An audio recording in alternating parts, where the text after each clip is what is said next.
Reinkarnasi Dewa Obat. 32. Kabur dari sekte. Kemana kalian akan pergi? Ucap penjaga perbatasan sekte. Kami ingin menjalankan misi. Ucap Xiao Tian. Tunjukkan surat perintah kalian. Ucap penjaga perbatasan. Ini. Ucap Xiao Tian. Xiao Tian memberikan kertas tugas yang dia dapatkan dari penjaga gedung sekte. Tak disangka ekspresi dari penjaga perbatasan begitu terkejut. Sikapnya menjadi berubah 180 derajat. Tampang yang seram saat pertama bertemu berubah menjadi tampang yang begitu sopan dan ramah. Ini.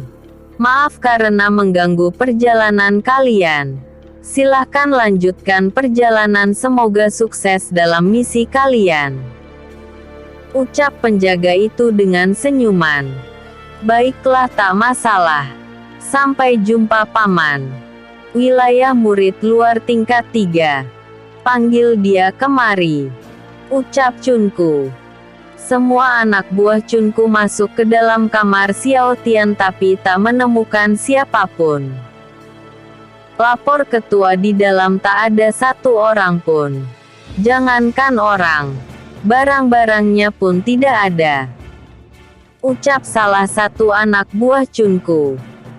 Mereka pasti sudah lari. Cari di wilayah tingkat 2 dan tingkat 1, mungkin saja mereka bersembunyi di tempat mereka yang dulu. Jika perlu geledah semua bangunan di sana. Ucap Gong. Setelah menggeledah semua bangunan, mereka tak menemukan Xiao Tian dimanapun. Hingga salah satu murid ada yang mengatakan kalau dia melihat mereka pergi ke gedung sekte untuk mengambil misi. Gedung sekte. Paman Wang, katakan padaku apakah ada satu orang bocah bernama Xiao Tian mengambil misi di sini? Ucap Chunku. Aku tak terlalu ingat. Yang datang ke sini begitu banyak hari ini. Ucap penjaga gedung. Dia pergi dengan si gendut yang suka menjalankan misi rendahan. Ucap Gong. Oh, dia ya. Aku ingat. Kalau tidak salah dia mengambil misi membasmi iblis di luar sekte. Ucap Wang. Bisakah kau tunjukkan misi yang telah kau stempel? Ucap Chunku. Ini misi yang mereka lakukan. Ucap Wang. Membasmi iblis di kerajaan angin. Ini kan misi peringkat S, kenapa kau berikan misi ini kepada pemula seperti mereka? Ucap Chunku. Aku yakin misi itu peringkat C dan hanya untuk beberapa hari. Biar aku lihat. Ucap Wang sambil menarik surat yang dia stempel. Mati aku. Ternyata aku salah memberi misi karena agak mengantuk waktu itu. Kalau mereka pergi ke sana, aku jamin mereka tak akan kembali. Ucap Wang.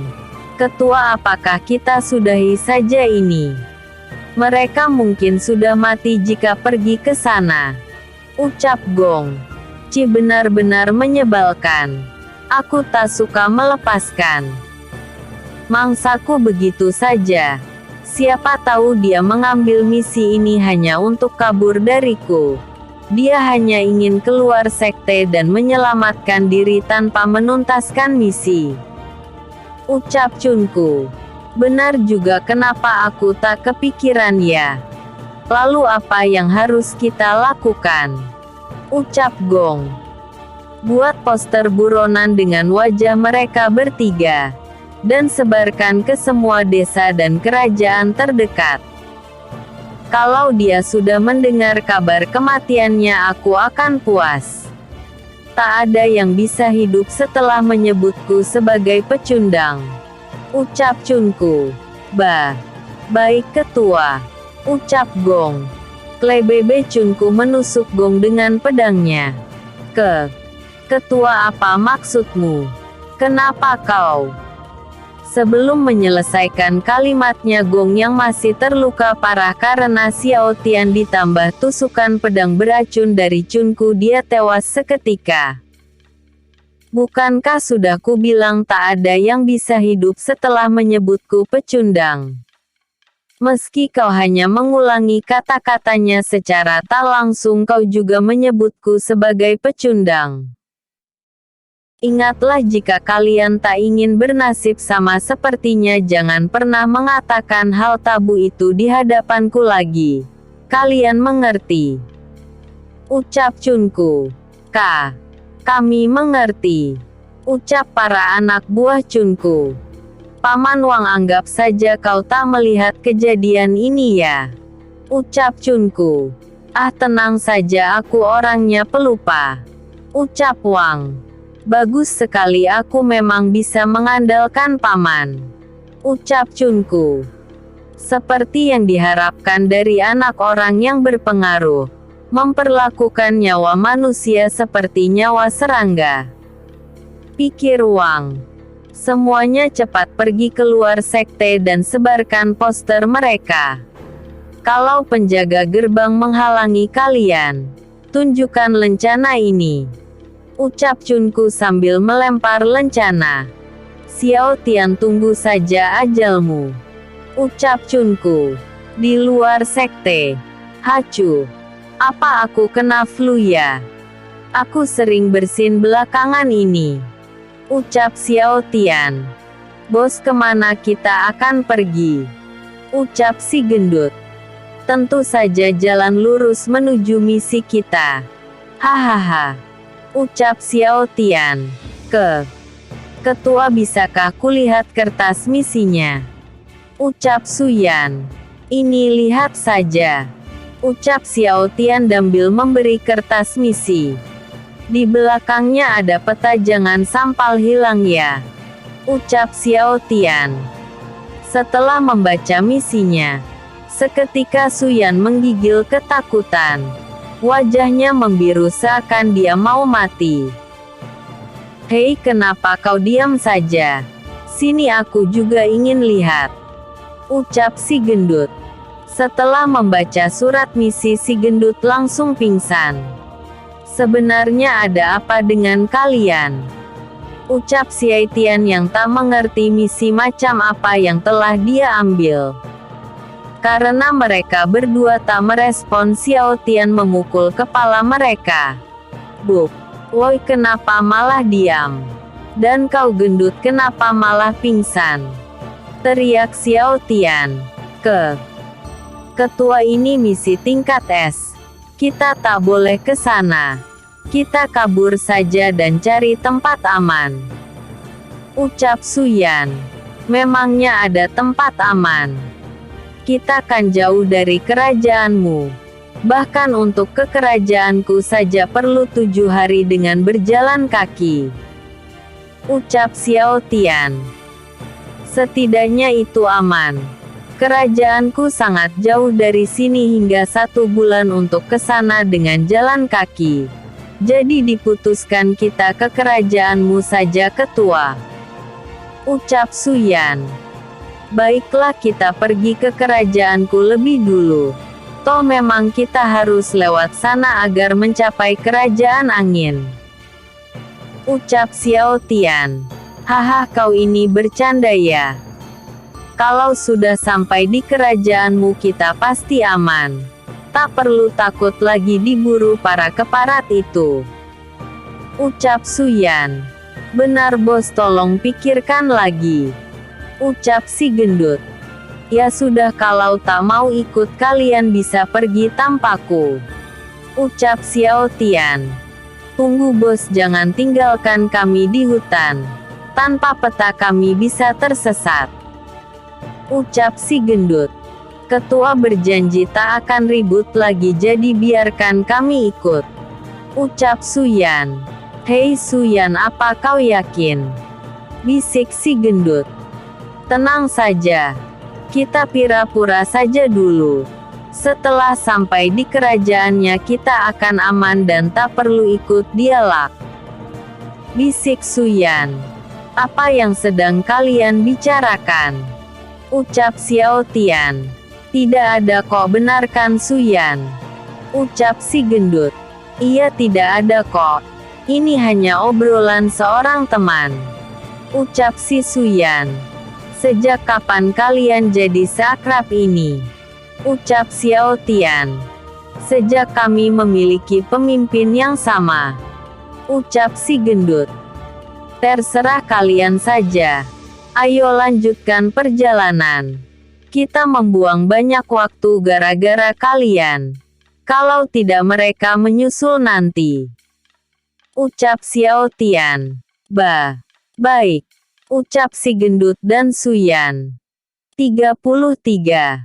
Hutan terlarang. Hutan jauh di luar sekte gunung api. Malam hari. Xiao Tian berjalan di bagian paling depan. Si gendut berada tepat di belakangnya. Dan Suyan berjalan paling belakang untuk mengawasi bagian belakang. Suyan melihat ada banyak buah yang tergeletak di tanah. Karena lapar dia memakannya tanpa memberitahu Xiao Tian dan si gendut. Tapi setelah memakan buah itu dia menjadi merasa pusing dan pingsan. Sedangkan Xiao Tian dan si gendut tak menoleh ke belakang. Jadi ketika Suyan pingsan, tak ada yang menyadarinya. Bos, bisakah kita berhenti sebentar? Aku lapar. Ucap si gendut. Kita harus cepat pergi sebelum mereka mengejar. Ucap Xiao Tian. Kruyuk suara perut Xiao Tian. Lihatlah, bahkan perutmu juga bunyi. Kita kan belum makan apapun sejak tadi pagi. Ucap si gendut. Bisakah kau belajar dari Suyan? Dia tak mengeluh dari tadi. Ucap Xiao Tian sambil menoleh ke belakang. Ketika melihat ke belakang dia baru sadar kalau Suyan tertinggal. Waduh, kemana tuh anak? Ucap Xiao Tian. Dari tadi kan dia di belakangku. Ucap si gendut. Lihat ke belakang. Jelas-jelas dia tidak ada. Ucap Xiao Tian. Waduh, sejak kapan dia menghilang? Ucap si gendut. Terpaksa kita balik lagi. Ayo kita cari dia. Ucap Xiao Tian. Setelah kembali ke belakang dia akhirnya menemukan Suyan sedang tergeletak di tanah. Suyan, kau tak apa? Ucap si gendut sambil berlari ke arah Suyan. Hanya dengan melihat buah di tangan Suyan, Xiao Tian menyadari apa yang terjadi. Suyan, kau sialan, ternyata kau tertidur setelah makan banyak buah-buah ini sendirian ya. Dasar serakah. Ucap si gendut. Melihat buah-buah itu si gendut ingin memakannya. Tapi Xiao Tian merebutnya dari tangan si gendut dan membuang buah itu. Kenapa kau buang? Aku sudah sangat lapar. Ucap si gendut. Kalau kau ingin mati silahkan. Ucap Xiao Tian. Apa buah itu beracun? Ucap si gendut. Sangat beracun. Kalau kau memakannya dalam 3 jam kau akan mati. Ucap Xiao Tian. Lau apa Suyan sudah? Ucap si gendut. Aku tak tahu. Kita harus mengeceknya. Ucap Xiao Tian. Bagaimana keadaannya? Ucap si gendut. Dia masih hidup. Sepertinya belum lama dia pingsan. Ucap Xiao Tian. Syukurlah. Lalu apa ada cara menghilangkan racunnya? Ucap si gendut. Untung saja aku pernah membuat pil anti segala racun. Sebagian sudah kujual di tempat lelang tapi aku juga masih membawa beberapa. Akhirnya aku bisa mencoba pil ini. Semoga saja manjur. Ucap Xiao Tian. Setelah beberapa lama Suyan terbangun dari pingsannya. Ketua, kenapa kau di sini? Ucap Suyan. Kau baru saja mau mati tahu, ucap Xiao Tian. Bagaimana mungkin? Kenapa aku bisa hampir mati? Ucap Su Yan. Kau memakan buah beracun tadi. Buah yang kau makan adalah apel neraka. Walau terlihat seperti apel tapel warnanya ungu, disebut apel neraka karena memiliki racun yang sangat mematikan. Tak banyak orang yang mengetahui buah ini, dan mati karena memakannya.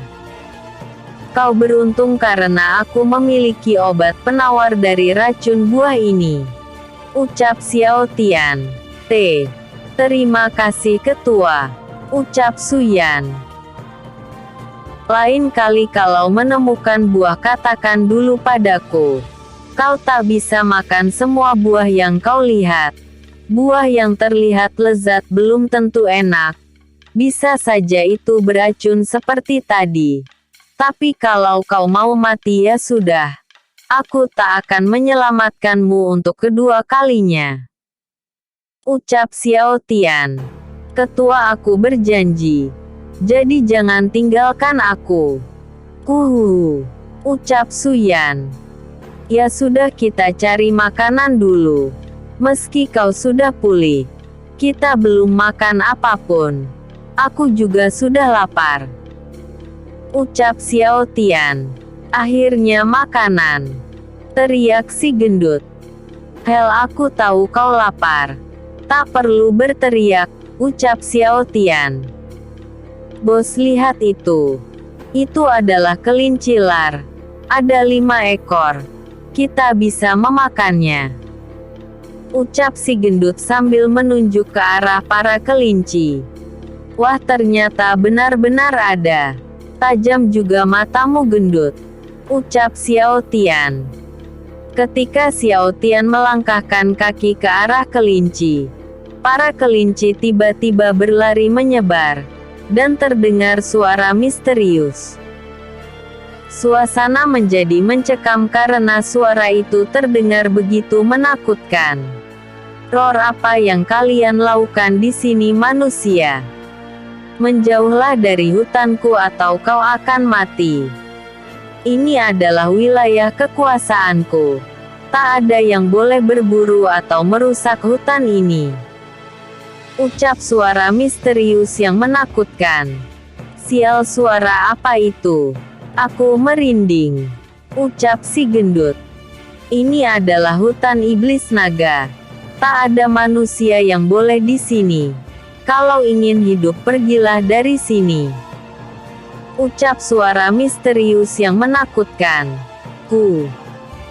Hutan iblis naga. Aku baru ingat. Itu adalah nama hutan terlarang yang tak boleh kita lewati.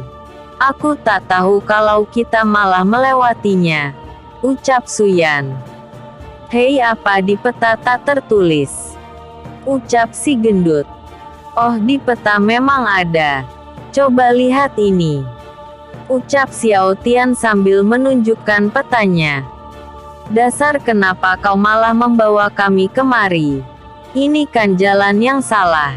Jelas-jelas di peta tertulis untuk jalan memutar, teriak si gendut. Ya, kupikir kalau lurus jadi lebih cepat kan, ucap Xiao Tian. Di sini dijaga oleh iblis berbahaya. Semua yang kemari tak pernah kembali. Makanya ada larangan untuk melintasi hutan ini, ucap Su Yan. Sialan, kami akan mati kalau tak segera pergi. Bos, berikan petannya dan ayo kembali ke jalan memutar, ucap si gendut. Kau ini terlalu ya. Kalau kembali akan memakan waktu lama.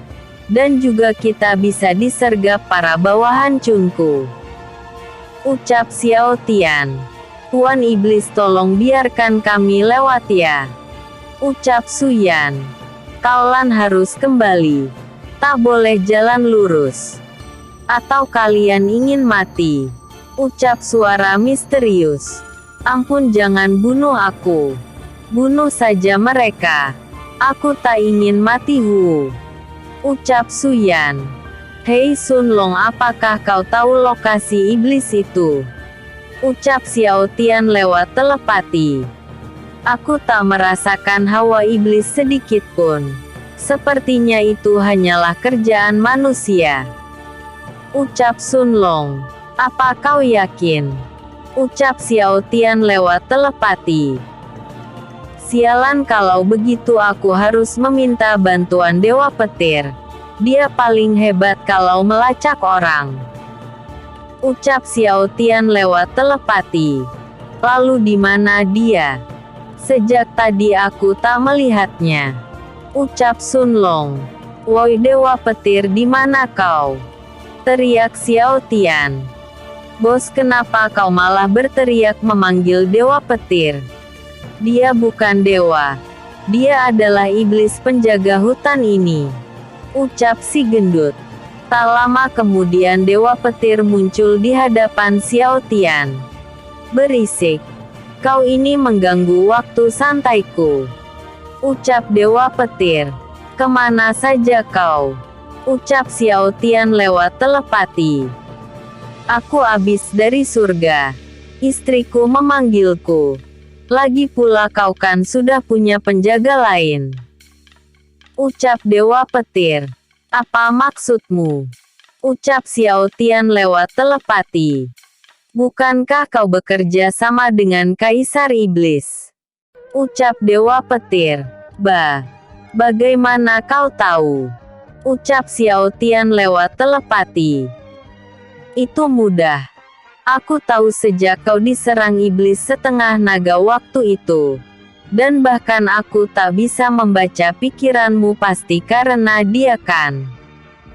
Ucap Dewa Petir. Iya, kalau kau sudah tahu ya sudahlah. Aku ingin tanya, kok kau bisa tiba-tiba muncul? Apakah kau bisa teleportasi? Ucap Xiao Tian lewat telepati. Aku hanya menggunakan rohku untuk menemuimu. Tubuhku masih ada di alam surga.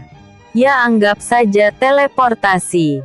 Karena aku bisa pergi ke sana kemari dalam sekejap mata. Ucap Dewa Petir. Begitu ya. Kalau begitu, bisakah kau kirim kami ke tempat tujuan kami dengan teleportasi? Ucap Xiao Tian lewat pikiran. Tidak bisa. Aku hanya bisa memindahkan tubuhku sendiri. Kaisar Langit membatasi kemampuanku ketika di bumi. Ucap Dewa Petir.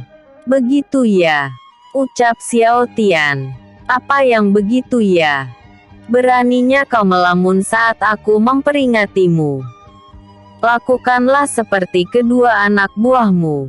Berlututlah dan memohon ampun. Manusia. Ucap suara misterius. Karena fokus bicara pada Dewa Petir, dia tak mendengar semua ucapan dari suara misterius itu.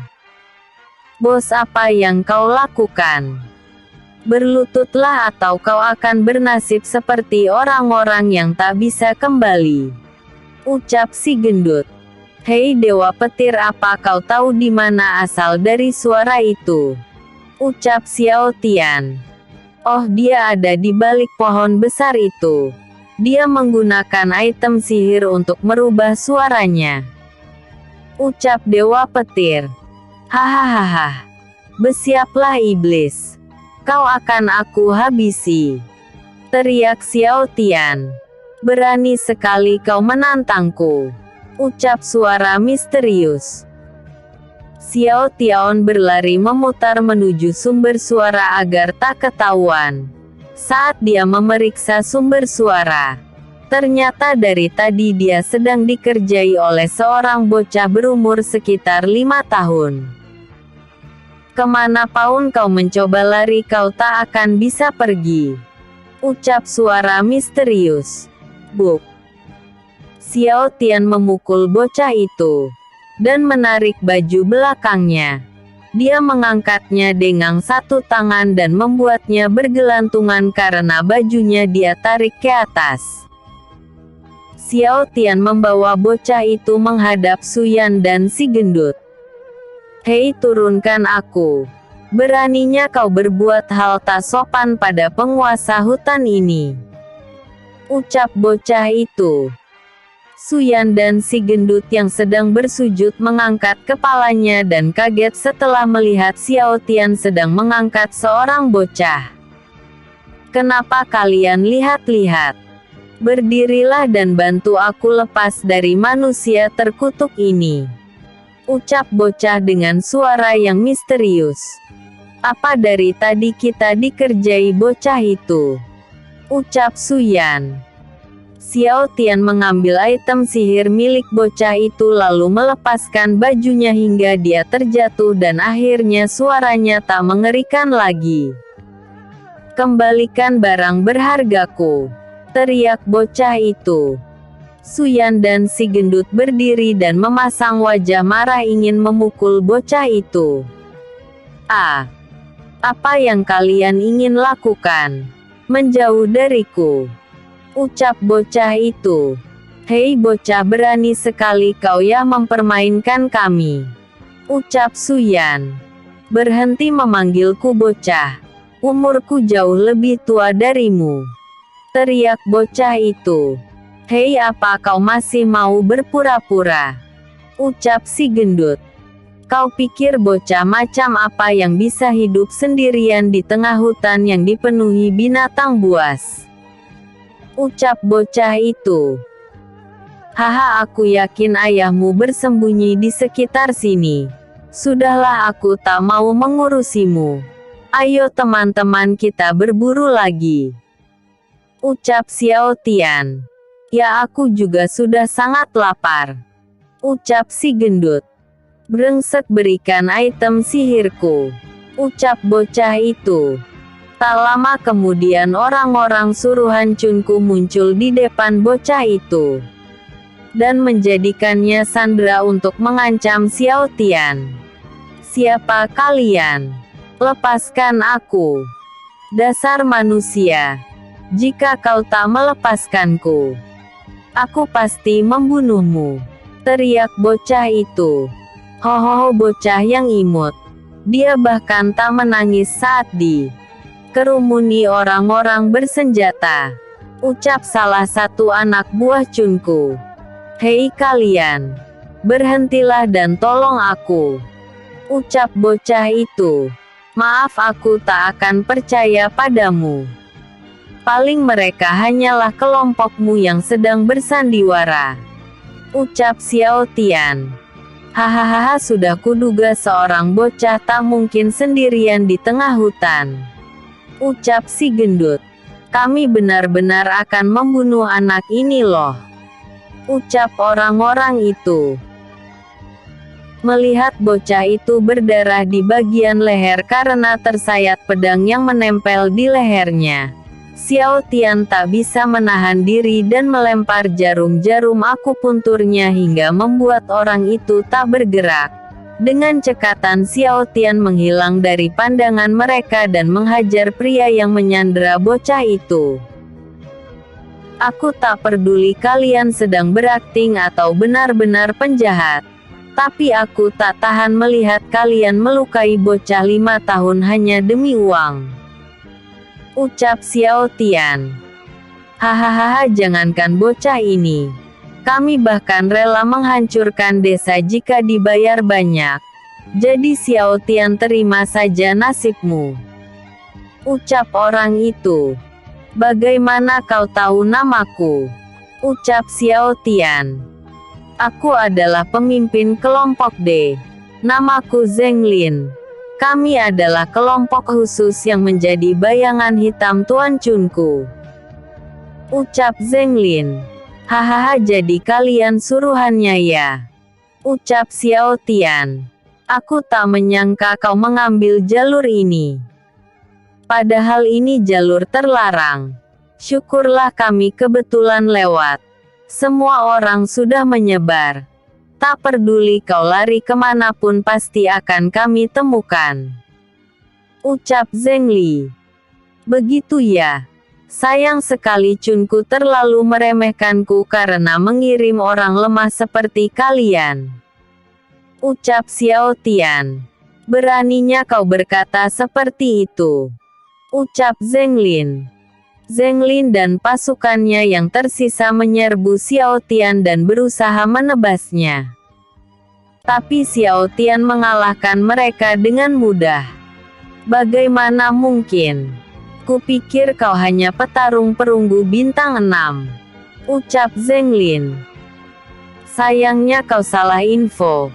Hanya karena aku keluar sekte bukan berarti aku lemah. Aku hanya belum cukup kuat kalau melawannya sekarang. Tapi aku cukup kuat untuk menghabisi kalian, ucap Xiao Tian. Hahaha. Menarik, tapi kami bukan satu-satunya bawahan Tuan Chunku. Bersiaplah sampai mereka menjemputmu. Karena jika kau membunuhku, mereka akan tahu lokasimu, ucap Zheng Lin. Terima kasih infonya, ucap Xiao Tian. Kalau begitu kalian makan pil ini saja ya, ucap Xiao Tian. Kau pikir kami akan menurut, ucap Zheng Li. Sayangnya aku bisa membuatmu diam dengan mudah. Asal kau terkena jarumku. Dan kalian sekarang tak bisa bergerak. Tenang saja. Racun ini tak hanya membuat kalian tak bisa bergerak, tapi jika bertahan 7 hari untuk membunuhmu. Entah hewan buas atau racun ini yang akan membunuh kalian. Aku tak peduli, ucap Xiao Tian. Tak peduli kalian lari kemanapun, kalian pasti bisa ditemukan. Kami sudah menyebar poster kalian bertiga di semua kerajaan dan wilayah sekitar sini, teriak Zheng Lin. Jadi kami sudah jadi buronan ya? Menarik, ucap Xiao Tian. Xiao Tian meninggalkan mereka setelah memberi pil beracun yang pernah dia buat. Suyan dan si gendut hanya bisa diam karena merasa takut mati. Akhirnya mereka berlari untuk membuat jarak yang jauh dari tempat itu. 34. Iblis kecil. Hosh hosh hosh, suara nafas terengah-engah Hufet. Sepertinya kita sudah cukup jauh, ucap si gendut. Hei, turunkan aku, kalian tak perlu membawaku kabur juga, ucap bocah kecil.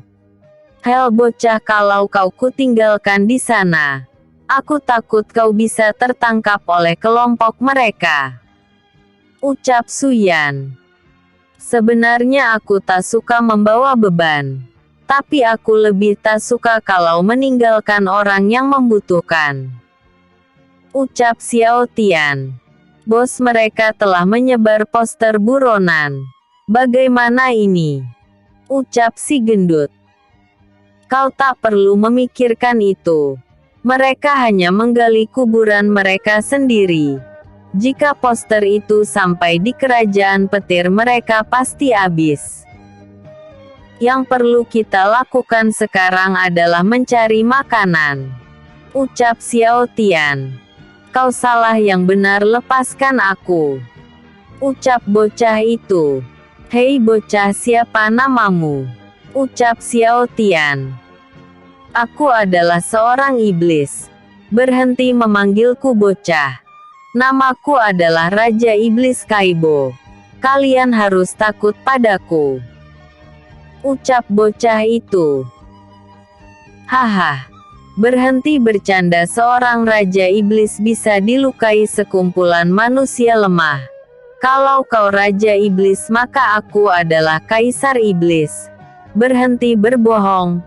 Katakan dari mana asalmu, di mana keluargamu, dan apa yang kau lakukan di sini, ucap Xiao Tian. Sudah kubilang aku di sini sendiri. Teman dan seluruh keluargaku telah dibantai oleh sekelompok manusia keji. Apapun yang terjadi, aku tak akan memaafkan manusia. Lepaskan aku atau kau akan menyesal, ucap Kaibo. Terserah kau saja. Aku akan melepaskanmu. Lagi pula aku ingin makan beberapa daging panggang. Hei gendut, lepaskan dia dan biarkan dia pergi. Kita fokus saja pada urusan kita. Ucap Xiao Tian. Baik bos. Ucap si gendut sambil melepas Kaibo. Kalbo langsung berlari menjauhi Xiao Tian dan kawan-kawan. Kaolan tak perlu repot mencari makanan. Lihatlah, aku sudah menangkap 5 ekor ayam hutan. Ucap Suyan. Wah, tumben kau berguna.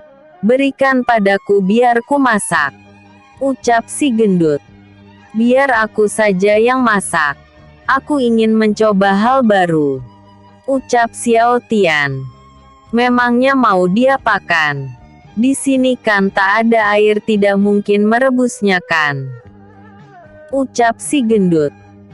Siapa juga yang mau merebusnya? Aku mengolesinya dengan madu dan beberapa rempah yang kutemukan di hutan kemarin. Dengan begini akan terasa lebih enak. Ucap Xiao Tian. Setelah membakar daging ayam itu, baunya tercium begitu nikmat, hingga Kaibo tertarik untuk kembali ke tempat Xiao Tian. Sialan, kenapa bau ayam panggang bisa semenggoda ini? Apa yang terjadi padaku? Apa karena aku terlalu lapar? Ucap Kaibo. Hei bocah, kalau kau mau kemarilah. Ucap Xiao Tian. Panggil aku Raja Iblis Kaibo. Berhenti memanggilku bocah. Ucap Kaibo. Kenapa kau kembali? Kau lapar ya? Sini aku buat banyak kok. Ucap Xiao Tian. Bos, apakah sudah matang? Baunya sangat menggoda. Ucap si gendut. Tunggu hingga warnanya berubah. Ini belum begitu matang. Ucap Xiao Tian. Kenapa kau diam saja? Kemarilah bocah. Ucap Xiao Tian. Aku tak memakan makanan buatan manusia. Semua manusia jahat. Ucap Kalbo. Kruyuk suara perut Kalbo. Sialan, perut ini tak bisa diajak kompromi. Pikir Kaibo. Hais, kau kan juga manusia. Kemarilah, suara perutmu terdengar jelas tuh. Ucap Xiao Tian. Ini makanlah. Yang ini sudah matang. Hati-hati, masih panas. Ucap Xiao Tian. Dengan wajah yang malu-malu, Kaibo mengambilnya dan memakannya. Wajah jutek dia berubah setelah memakannya. Ini enak sekali. Aku tak pernah merasakan makanan seenak ini. Ucap Kaibo dengan wajah senang. Wah, kalau dia senyum ternyata imut juga ya. Ucap Suyan. Dagingku. Bos, kenapa kau berikan ke bocah itu dulu? Aku kan juga lapar. Ucap si gendut. Kalau lapar ambil saja, sudah matang kok. Ucap Xiao Tian. Akhirnya. Kalau begitu selamat makan. Ucap si gendut. Wah, ini nikmat sekali. Aku tak tahu kalau ayam bakar bisa senikmat ini. Ucap si gendut. Hei, kau beraksi terlalu berlebihan. Ucap Suyan. Coba dulu baru komentar. Ucap si gendut. Baiklah. Ucap Suyan sambil mengambil ayam panggangnya. Ini lezat sekali. Kupikir hanya baunya yang enak. Ternyata rasanya begitu lezat. Ucap Suyan. Syukurlah kalau kalian suka. Ucap Xiao Tian sambil memakan dagingnya. Mereka melahap ayam bakar mereka hingga habis. Hingga tersisa 1 ayam panggang lagi. Mereka pun mulai berebut. Bos, dagingnya sisa 1 lagi, apakah kau mau? Ucap si gendut. Aku sudah kenyang. Kalau kau mau ambil saja. Ucap Xiao Tian. Ketika si gendut ingin mengambil ayam bakarnya, Suyan juga ingin mengambilnya. Hei, apa kau tidak dengar apa yang bos katakan? Dia memberikan ayam bakarnya padaku. Ucap si gendut. Aku juga ingin ayam bakar itu. Ucap Suyan. Kalau kau menginginkannya kita harus bertanding dulu. Ucap si gendut. Kalau begitu aku siap memukulmu. Ucap Suyan. Hei, jangan main kasar dong. Kita tanding dengan cara lain. Ucap si gendut. Lalu tanding apa? Ucap Suyan. Batu gunting kertas. Ucap si gendut. Baiklah, siapa takut? Ucap Suyan. Batu gunting kertas. Ucap si gendut. Si gendut dan Suyan terus mengeluarkan pilihan yang sama sehingga terus mengulangi pertandingannya. Ah sial, kenapa kau selalu meniruku? Ucap Suyan. Kau yang meniruku. Ucap si gendut. Aku sudah lelah, kita bagi dua saja ayamnya. Ucap Suyan. Ide bagus, aku juga sudah tak tahan lagi. Ucap si gendut. Hei, di mana ayam bakarnya? Ucap Suyan. Kalian mencari ini ya? Maaf, sudah kumakan. Ucap Kaibo. Dasar iblis kecil. Ucap si gendut. Akhirnya kau mengakuiku sebagai iblis. Ucap Kaibo. Hei gendut, ayo kita beri bocah ini pelajaran. Ucap Suyan. Setuju. Ucap si gendut. Hehehe. Ucap Suyan dan si gendut dengan wajah yang seram. Ah. Apa yang mau kalian lakukan? Ucap Kaibo. Plak. Tidak. Ak. Sakit, dasar manusia sialan. Lepaskan aku. Ucap Kaibo. Terus pegangi dia. Aku belum puas menamparkan bokongnya. Ucap Suyan. Abis ini gantian ya. Ucap si gendut. Siap. Hehehe. Ucap Suyan. Tolong hentikan. Ucap Kalbo. Plak. Wah, sakit keparat. Ucap Kaibo. Anak kecil tak boleh berkata kasar. Belajarlah jadi anak baik. Ucap Suyan. Plak. Brengsek, kalian hentikan ini. Kata Kaibo. Panggil kami kakak tampan maka akan kami hentikan ini. Ucap Suyan. Berhenti bermimpi. Teriak Kaibo. Plak. Aduh. Brengsek, hentikan. Teriak Kaibo. Hei, kau pemimpinnya kan? Hentikan mereka, manusia. Ucap Kalbo. Kau harus berhenti menganggap dirimu iblis. Dan belajarlah bicara sopan. Mereka akan melepaskanmu kalau kau menurut. Ucap Xiao Tian. Sialan, aku tak percaya. Aku dipermainkan sekumpulan bocah manusia. Hanya karena wujud sialan ini. Semua ini gara-gara pendeta asteris itu. Pikir Kaibo. Plak. Hentikat asteris. Ucap Kaibo. Bocah, belajarlah bicara sopan. Ucap si gendut. Plak. Aduh. Ampun. Ucap Kaibo. Kaibo akhirnya terpaksa berperilaku baik di depan mereka. Karena sudah tak bisa menahan sakit. Ampun kakak tampan. Aku berjanji tak nakal lagi. Ucap Kaibo. Katakan sekali lagi, aku tak bisa dengar. Ucap Suyan. Sialan, kalau kekuatanku kembali akan kusiksa bocah ini. Pikir Kaibo. Ampuni aku kakak tampan. Ucap Kaibo. Hahaha, akhirnya nurut juga bocah ini. Turunkan dia gendut. Ucap Suyan. Hei, kapan giliranku memukulnya? Ucap si gendut. Aku minta maaf, tolong jangan pukul aku lagi. Ucap Kaibo. Apa kau masih tega ingin memukulku kakak tampan?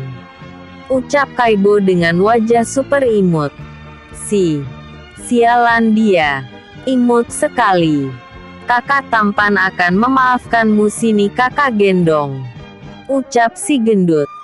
Sialan, aku sampai harus merendahkan diriku di depan gumpalan lemak ini, pikir Kaibo. Terima kasih kak, ucap Kalbo dengan senyum imutnya. Wah, imutnya, sini aku juga ingin memeluknya, ucap Suyan. Kenapa mereka mendadak seperti seorang pedofilia, ucap Xiao Tian. Hei, kami normal tahu. Dia juga anak laki-laki.